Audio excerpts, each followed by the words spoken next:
I haven't got time to mark this motherfucker. Here we go again. We can't hear anybody. Nobody can talk to anybody.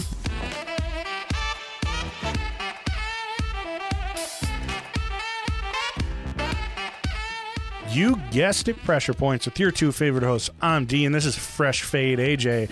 We're coming at you with Season 7, Episode 10, The Nisei and the Lost Battalion. Hopefully, AJ can find the battalion in this World War II special. Find us on Instagram and Patreon at pointsopressure.com. Let's get fucking to it, bitch! Well, turn the fucking thing off, you dumbass. Damn, you actually have some energy behind you. I alwa's do when I do the intro. Just on the intro, out. and then you fall asleep. It's gone. Yeah, and I'm spent. And see ya. Yeah, so how's your week been? I waited for you to start drinking. Yeah, pretty normal. Yeah. Nothing crazy or exciting. Yeah, boring as hell. Windy. God, it's been so windy. That's going to dox us. No. Oh, no. Oh, no, it's been so windy here. Like, yeah, it's been pretty. I'm glad like a month ago I fixed the siding on the house, the under. Oh, yeah, that one that popped out. It would have fucked your car up. It would have fucked up. All of those would be gone. And it's just plywood under there. So, yeah, it keeps tipping over shit in my garage. But yeah. Yeah. How's yours? What'd you do? Pretty good. I think too. I guess this was technically last weekend, but last week, last Monday, I got a new dishwasher because mine broke. Yeah. And then our taxes came back, so that's what I spent it on. Hell yeah. Installed it. Look at you. Feel very proud for what would take an established plumber about 4 minutes to do. Took me all day. Hey. I had to go buy a special piece. Even if it would have taken an established plumber a quick, 1-2 punch, you did it. I did it. You did it yourself. And I had to rewire it. Hey, who gives it? Fuck them. You did that too. Yeah. Well, I've done that. You would have had to install the dishwasher and hire an electrician if you didn't do it yourself. Hell no. I never would have done that. I'm not saying you would have. Yeah. Hey, but thank goodness for my grandfather's slightly racist remarks. Yeah. Helped me remember how to wire. Hey, every electrician will know what we're talking about. Yeah. Because it's a standard thing. Apparently it's a standard thing, but it was very... Oh, well, first off, the power cord that was used on the previous dishwasher was for a dryer. Like, I'm sure it's fine. Oh, yeah. But it was for a dryer, which I just think is funny. And the wire, when I went to bend the white wire on the old one, it just cracked. So I even stripped it down. Jesus. And it was just cracking all the way down. So it must have been from who knows when, from the first dishwasher ever made. Jesus. But yeah, it was good. I only had to buy one part, and it was to convert the copper pipe into the weird plastic threads. It was a pain in the ass, but. It's done. It's done. I hit the old one with an axe a couple of times, so there's a big hole in the side. I'm just slowly throwing it in my trash can. It works. Yeah, it'll get done eventually. Not bad. Yeah, hey, home repair makes you feel like, okay, I can do this. Immediately, baked a loaf of bread because it's all that feeling of self-sufficiency. Yeah, and it turned out well too. Yeah, that was nice. It was a 14-inch loaf. Fucking hot. Hell yeah. Yeah, so... How's the dishwasher work? Pretty well? Pretty nice? So much better than the old one. Dream. So much better than the one from 2005. Because it's not the first dishwasher ever made. No, if it was the first dishwasher ever made, that shit would come out mint. It would actually wear down my dishes probably. Fortunately, this one was from 2005, the peak of dishwasher technology. Oh, God. No, so, hey, go listen to the planned obsolescence episode. I don't know what that one was called, but... That's pretty much what we're facing nowadays. For real. It's grand. Yeah. So, you want me to just hop in, get started? Yeah, go for it. All right, let me see. You didn't ask about my week, but whatever. I did. You said nothing happened. And you didn't even go on a rant about how you've been playing XCOM for 20 hours last week while also working 40 hours. Yeah. Fuck yeah. Dude, worth it. Commitment. Mm-hmm. It's true. Yeah. Yeah, watched a bunch of anime as usual. Played video games. Perfect. That's it's the dream. Nothing too crazy. Just So the typical week of D. yeah, typical D Week do D. Week of the D. So Nisei, I am, according to Google, well, according to a YouTube video, Google said it was pronounced a different way. YouTube video with a guy who knows much more what he's talking about, I think, says it's pronounced Nisei. It's Nisei. It's a Japanese word. And basically it's the term for second-generation Japanese American immigrants. So the first one's like EC or something like that, then Nisei, and then it's based on the number system that they're using. Oh, okay. Basically, there was a huge increase in the U.S. of the Japanese immigrant population in like the late 1800s, early 1900s. So around about the time World War II starting, you have a lot of Nisei, second-generation Japanese Americans who are build the Pacific Wall. Am I 18. right? Jesus. Yeah, so they were just, boom, here, ready, adult age, right when World War II starts. That sucks. Poor And, guys. yeah. And I Hey, do not well, go... at least they were on the fucking right side of history, I guess. Yeah. So if they stayed in Japan, that would have been some bad situations for joining the Japanese army. That's a little for bit, sure. yeah. So I'm not going to go a lot into the Japanese relocation camps because I want to do my, I want to go to. We have a Japanese relocation camp, former Japanese relocation camp in Utah, and I want to go to it. And we have one and in do the an episode. backyard. Yeah. It's great. Unsanctioned, but pretty much the same thing. And so that might be its own episode, or at least a sloppy seconds. But basically, on the West Coast, for the most part, a lot of anti-Japanese sentiment was brewing even before Pearl Harbor. Okay. There was and especially in Hawaii, even though the Hawaiian National Guard that had a lot of Japanese members was actively fighting in Pearl Harbor, which is crazy. I didn't even know that. Oh. So there was a lot of anti-Japanese sentiment, especially on the West Coast.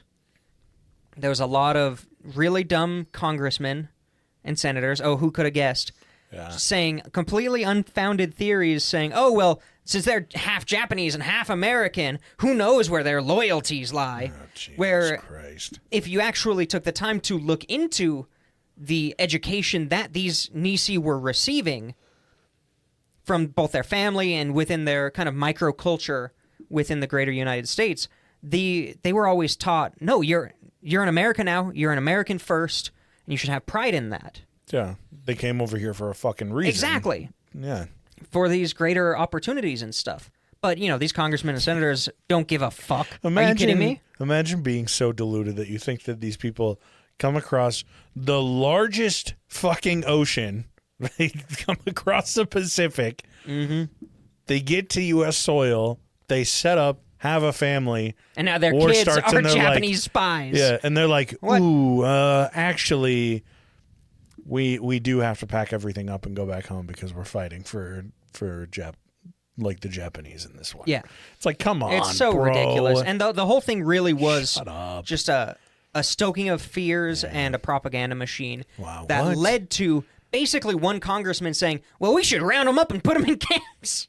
Because, I guess they hadn't heard, even though the news was definitely out, Jesus. about, what was happening. So, February 9th, 1942, Roosevelt orders the relocation of all Japanese Americans on the West Coast into relocation camps. The concept being, dude.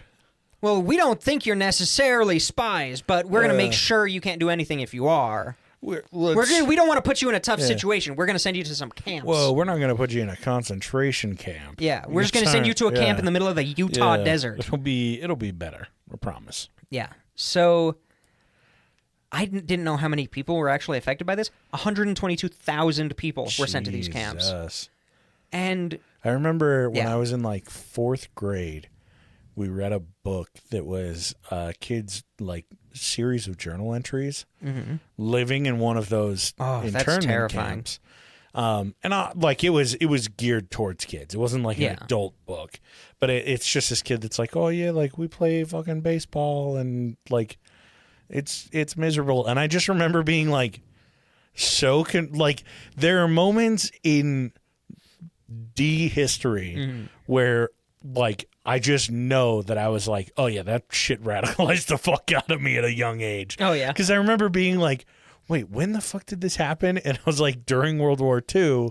I was like, is this not the same fucking thing? Yeah, right. And it like I just remember being so confused. I was like, why? Why the fuck did they do this? It's crazy because basically it was considered that if a male had Japanese ancestry, they were considered enemy aliens, which is completely ridiculous. Oh my God, dude. But and the camps, it's just there's also a lot of racism obviously before this that led to this, where a lot of people in like big West Coast cities said, or they were like, these this sounds really familiar nowadays. Oh, these Japanese people, they're taking our jobs. They're taking they're building up these businesses. How? They're They're only in doing a fucking camp. No, this is before the camp. I was like, bro. They're like, they have, this big like little Tokyo, in San Francisco. So they must be like they're encroaching on our territory. This used to be an American city. So stupid. I found the book. Oh, did you? It was called Baseball Saved Us. And that's not a propaganda piece. Bro, look at the fucking picture. Wow. Holy shit. Did you go to school in 1979? That is an old book. Think of where I went to I went to fucking elementary school. Yeah, never mind. Pretty much, yeah. Basically the like 1960s. Yeah, and then there's another one which I think it's the same. Oh God. It's got to be like barbed wire baseball. How one man brought hope to the Japanese. Oh yeah, with baseball. And it's him playing in front of my barbed wire. God. Jesus Christ. Does that not just like God. That's crazy. Oy, oy, oy. I was hoping there was a Wikipedia page on this book, but I don't see it. I was hoping it'd be like, this is completely a propaganda piece. I don't know. But yeah, so these camps were not great. And so basically a lot of people who weren't forced into camps, when Japanese business owners were forced into these camps, a lot of people just said, I own this business now, which is exactly what happened to the Jews in Europe. Like, obviously these camps aren't designed to kill people. They are provided for, like, it's a lot better than a concentration camp. Yeah. But it's still shitty to uproot entire lives for who knows how long. There's no money coming in. They don't have a job. The racism is already bad enough. Now they're in these camps. When they're released, there's going to be more racism as they try to come back and say, no, this was my business. Like, what the fuck? It's just a horrible, horrible way to handle the growing racism against the Japanese people.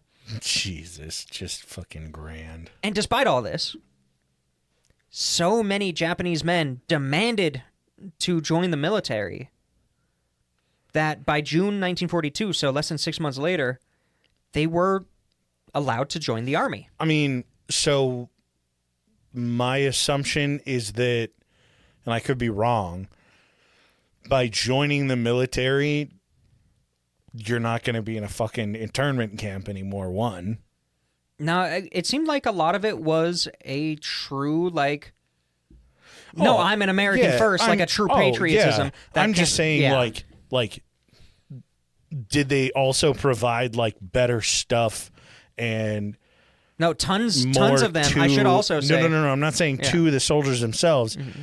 If you joined the military as someone that was in these internment camps, if you're like, hey, I'll fight for the U.S., do they, like... Does your family get, like, a ticket? Nothing. Or Nothing it's at all. just you just don't have to be there? It's and not you're even... fighting... Now you're fighting, like, overseas and shit, but... Yeah, it's like leaving... The camps weren't bad enough that joining to be probably put on the front lines was worth it. It was much more of a, no, I'm an American first, like, this is my duty as a young man to go into this war, especially for this time period. Because, I mean, there were plenty of Nisei men who who like protested the draft in the camps. They said, you can't draft us if you're sending me to a relocation camp. That's fair. There were plenty of people who still fought back against that. And there were a lot of people who were like, I don't want to leave my family in these camps, especially later in the war, where they're like, I've been hearing what's going on there in those camps. Jesus there was a lot of Christ. fear. But enough people made the effort to say, no, I want to go over. I want to fight the Nazis. Like, what they're doing is bad. This is important to me. Because what you're also doing is fucking Kind of looks bad. Kind of looks really fucking bad. So throughout the war, 33,000 Nisei men joined mostly the army. A good portion of them, a couple thousand, also joined military intelligence, which that just makes sense. Yeah. You've got an enemy who speaks Japanese, you're going to need native or pretty dang close to it Japanese speakers in your military intelligence. Especially after this is like right after fucking Pearl Harbor is bombed. So, yeah. And a big thing for a while, though, was they never wanted to send Japanese American troops to the Pacific. So originally, most people were going to the Western Front, or not the Western Front, Jesus Christ, sorry, to the European theater.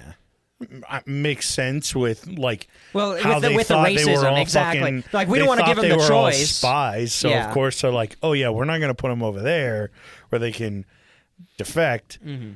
We'll just put them over here instead. And they would even send some of these military intelligence people to military intelligence training schools, and it would be in an area that they were not allowed to legally be in because it was like a military base. So they had to get like specially escorted through. Such a pain in the ass. So stupid. Good old racist American history, man. So they basically did what's perfect. It worked out so great in the Civil War. They rounded up all of the people, all the Nisei, and put them in segregated units with white commanding officers. Well, this is going to go well. Yeah, this is going to be great. Yeah. You know, we know what happens when that happens. They're definitely not put in the front lines every fucking time. Yeah, Jesus. So these Japanese American battalions and regiments ended up being some of the most decorated units in history, especially the 442nd with their motto "Go for Broke," which is great. That's to awesome. Put their mind frame of, well, what else am I going to do? Like, and the 100th Infantry Battalion ended up getting the nickname the Purple Heart Battalion because of the staggering amount of casualties. Jesus. In fact, I think I read somewhere, I don't know if it's 100% true, it was kind of in passing, and it just popped back up in my mind. It's estimated that at certain points they had a 250% casualty rate, which means they were getting injured multiple times, recovering, coming back, and getting injured again multiple times. Christ. But But surviving and not wanting to be sent back to America to an internment camp.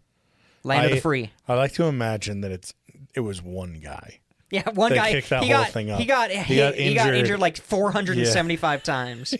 Yeah. It was like a group. There were just like brought up the 6 average. people. Yeah. They were just like, they had glass bones. And they just, they'd heal quick, but they'd go out and just get fucking shot. They got And then they're experimental back. like bone reconstruction, but they used metal that's magnetic, so it just brings the bullets and bing, brings it towards them. Jesus Christ. So there's kind of some debate, especially in new history, about this topic, about these troops being used as cannon fodder, being used on the front lines. Because to a point, yeah, it really seems like they were sent on the more difficult missions, and they were obviously had extremely high, above average casualty rates. But at the same time, they were specifically requested for the more difficult missions because of their success how successful rate. They were, yeah. So it's kind of a catch-22. Like, we don't really know which one's which, but these guys were obviously facing racism even within the military. Like, who's fucking surprised? So, just to do a couple things, just to point out a couple things that these segregated units were involved in. They liberated Rome, Dachau, concentration camp, and just the thousands and thousands of people who worked in the intelligence community as translators, interrogators, And some people got up to some shenanigans that I talk about later, which are fucking awesome. But and it turns out these intelligence people were they were involved in every single battle in the Pacific because you needed them. Like Douglas MacArthur, Supreme Commander of the Allied Forces, or whatever his dumbass title was, had one of these translators with him basically at all times when he was in the Pacific Theater. Like during the occupation of Tokyo could not have happened without these people. Like these people were so instrumental to just communicating. Like that's such a huge deal. And hey, listen to the previous episode on Merrill's Marauders. Turns out they had 14 of these military intelligence Japanese Americans. Fuck my last episode, apparently. Yeah, fuck it. 2 weeks ago, Merrill's Marauders. They didn't talk about what? I'm just giving you shit. They didn't do Merrill's Marauders. I didn't talk about Bosnia on this episode. I know. I'm just giving you shit. So confused. But yeah, Merrill's Marauders. I think that was a fun episode. We talk about diarrhea in the Pacific again. Pretty much every episode that involves the Pacific involves diarrhea and malaria. But they had 14 of these military intelligence officers attached to them when they were doing their, behind long-range, behind-cover missions. And they were so successful, not just as military intelligence dudes, but during the fighting, that military intelligence took those stories and started to circulate them towards the end of the war to civilian populations to try to help lessen racism. Oh, They're saying, oh, these are heroes. These guys did this and this and this. Mostly because of these guys. Back. Yeah, fuck. And it's because what they would do is so genius. They would be, in with a unit of dudes, and they're fighting, active fighting, and they'll shout out in Japanese, like, charge! Or, oh, I see. Kind of throw off. Retreat! Or just, they'd yell out orders. Yeah. And it would cause horrible amounts of total confusion on the enemies because they weren't expecting a bunch of American GIs to have anybody with them who speaks Japanese. Damn. And they were just kind of legendary for being little tricksters like that. And it's great. I love that. Clever. During the war, only one Nisei soldier received a Medal of Honor. He had sacrificed himself to save the lives of fellow soldiers. But in the 1990s, 19 other soldiers had medals that they had gotten at the time upgraded to Medal of Honor because it was found that they should have gotten the Medal of Honor, but they didn't. But the military was like, they're Japanese. I don't want to give them this, so we're going to give them the Distinguished Service, or the Gold Star. It's some bullshit. We'll give them a shiny silver dollar. Yeah, that'll go far if you invest it right. So, and thousands later were recognized by and given the Congressional Gold Medal after fighting in the war, coming home to horrible racism, from the people that they were directly fighting for. Yeah. And there's one other event when you talk about the Nisei troops in World War II, you can't talk about without, you have to mention it when you're talking about them. And this is the rescue of the Lost Battalion. So I'm going to lean over this way real quick. Yeah, that's good. Intermission, go check out our Instagram, instagram.com/points of pressure. It's awesome. Okay. So in late 1944, the 36th Infantry Division was fighting towards Germany through France. So this is after, as far as I'm aware, after Italy, and they're kind of going up through France, heading towards Germany. And they're fighting through the Vosges Mountains. Fuck France. It's spelled Vosges. It's pronounced Vosges. Fucking typical. So a Major General Dahlquist pushed the 1st Battalion of the 141st Regiment a little bit harder than some of the other battalions. This group was made of mostly Texas soldiers. They were all Texans. So he's like, "Oh, this is American flesh and blood. They can take it." They push up. They probably called themselves the Dallas Cowboys. Probably, yeah. God. And they were there were a lot of gains in the region recently.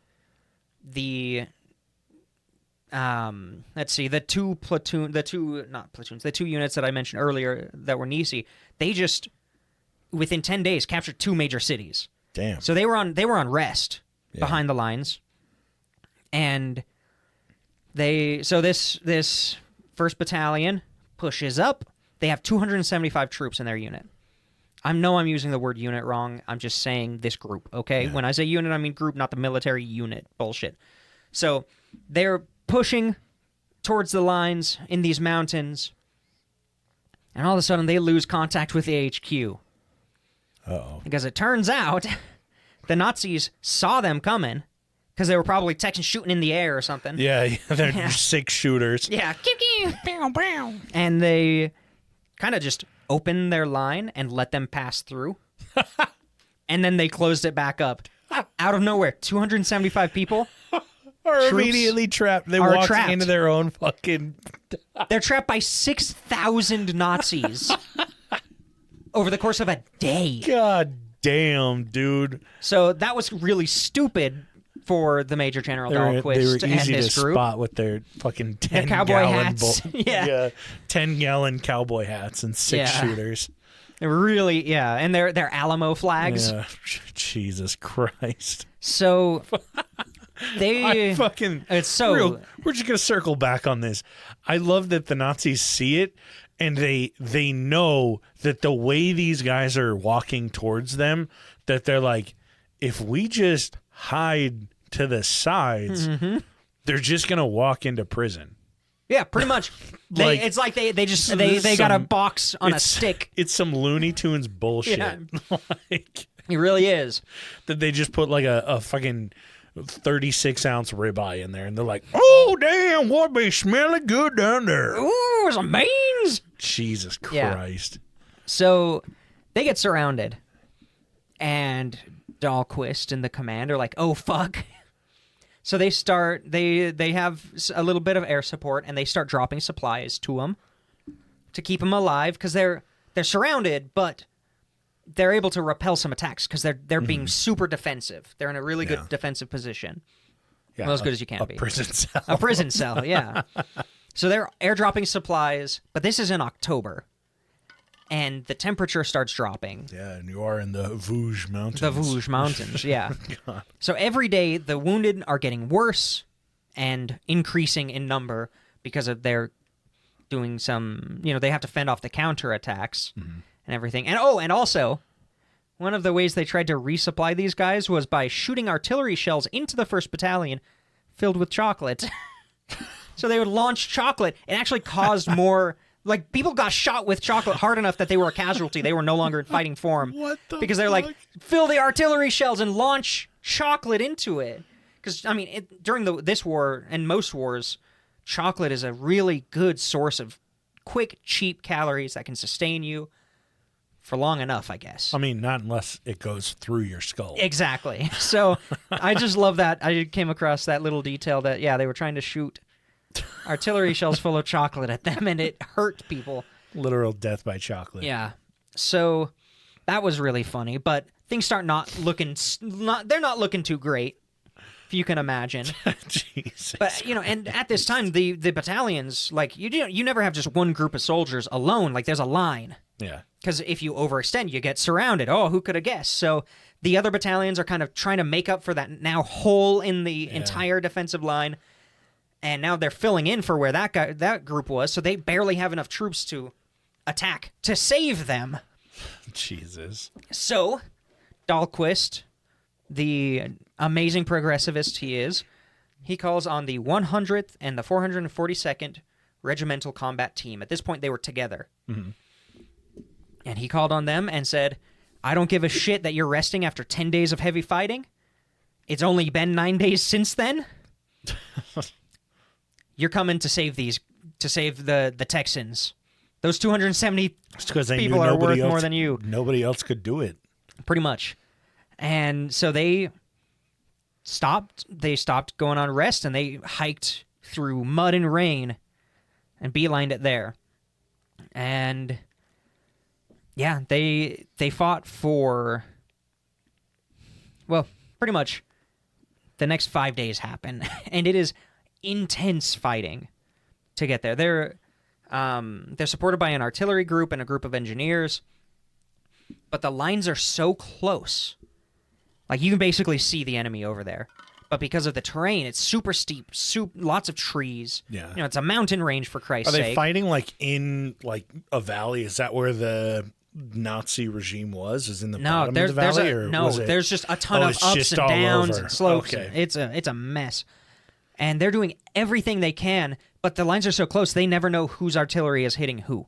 Oh, Because the artillery that's can't true, even yeah. cue into it because of all the trees and everything. So Yeah. they're just like, if anybody hears artillery, they just get into a hole as quick as possible to try to survive. That's what one of them said.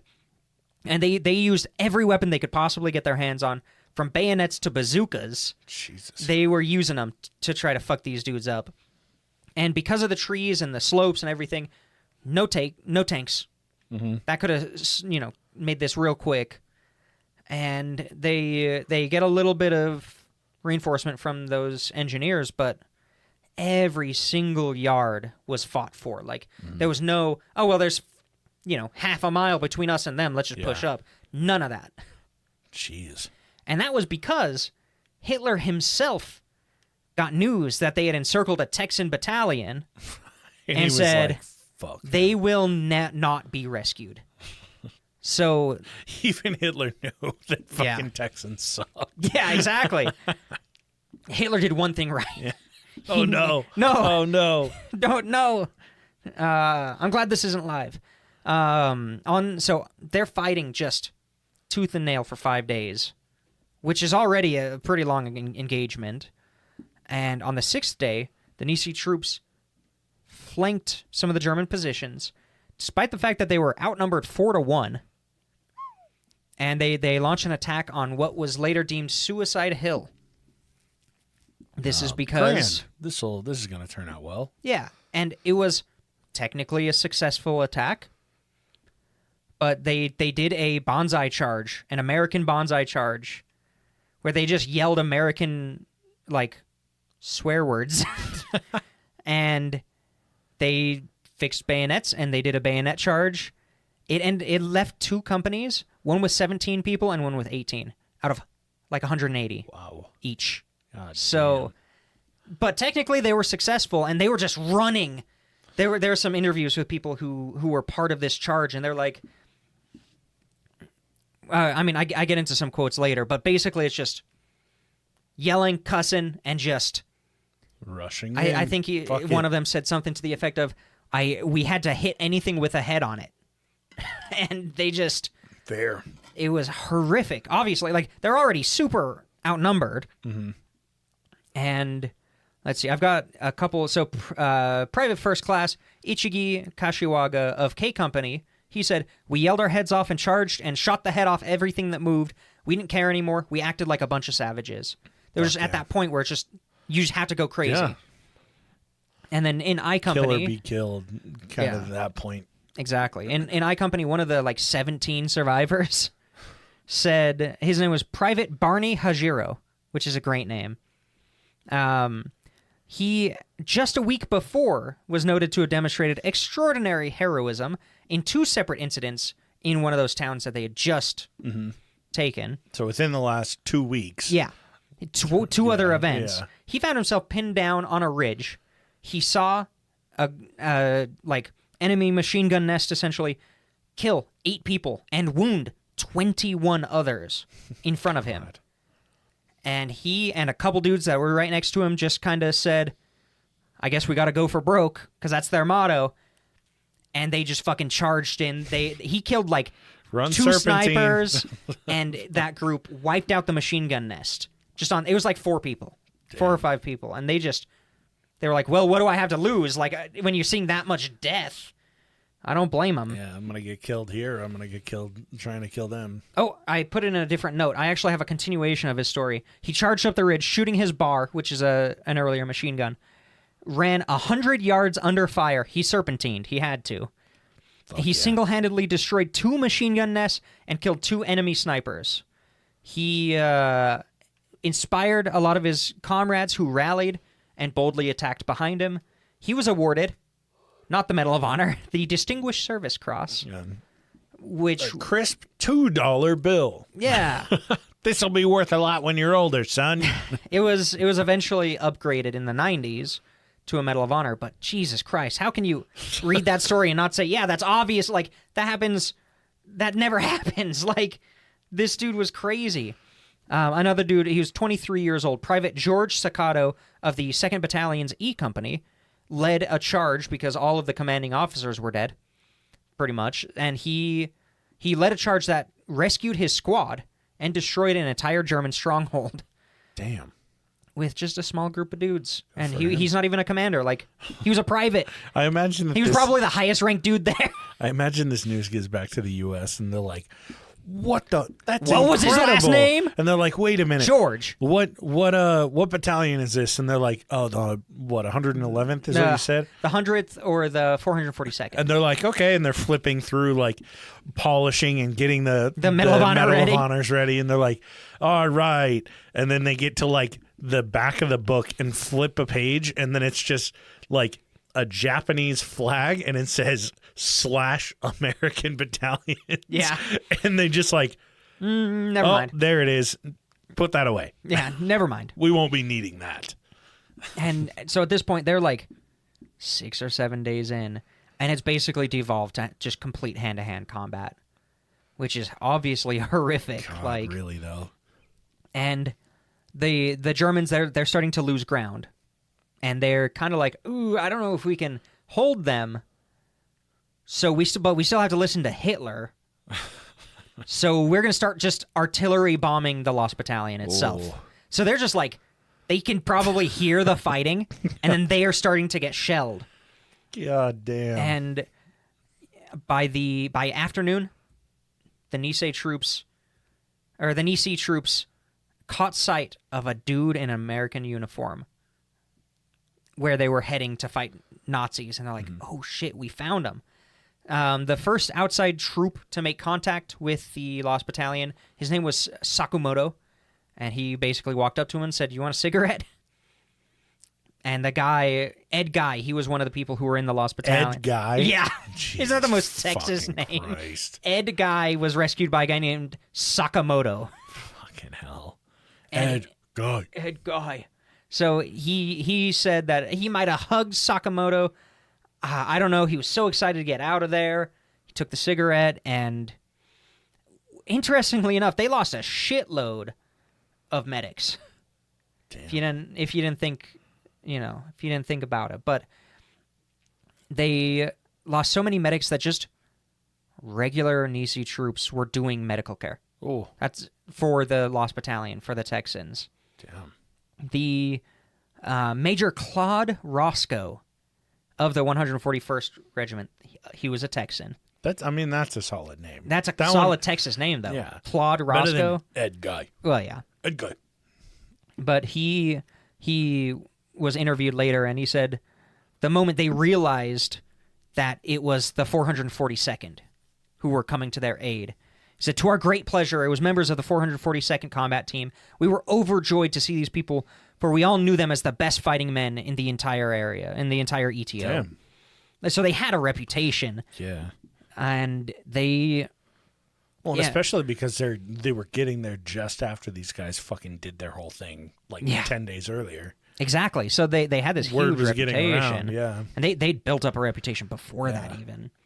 And the Nisei troops, the regiments, rescued 211 of the Texans who remained out of the 275 who had been completely surrounded, despite themselves. There were 220 that were there, but those guys are just pieces of shit. Yeah, they just left them. God. They started They're like, hailing. We don't want these ones. Just leave them. No, so the 442nd alone suffered 800 casualties with it was almost 1 in 3, which is ridiculously high for combat. And the entire attack lost, it was 150 dead, 1,800 wounded. And then the 442nd alone was the 800, which is just fucking insane. To save 211 people. Yeah. Fuck. So technically, excuse me, 211 Texans. yeah. So if they're worth 2, Yeah. no. So Math still doesn't technically, check out. technically it checks out because only 150 were killed outright during the rescue to save 211. So that's like a 61. 211 times 2, though. So Yeah, 422. Yeah. So a 61. So 122 net positive. God. Ugh. And okay, now get this shit. You remember General Dahlquist? Yeah. The asshole who took these guys out of rest to then throw them into what ended up being 9 more days of heavy fighting. Jesus. He ordered them into a parade review, like a couple weeks later. What? Which, at this point, the parade review was kind of like an inspection. Everybody had to show up, but they were also going to read off, like, citations and awards. Yeah. That kind of thing.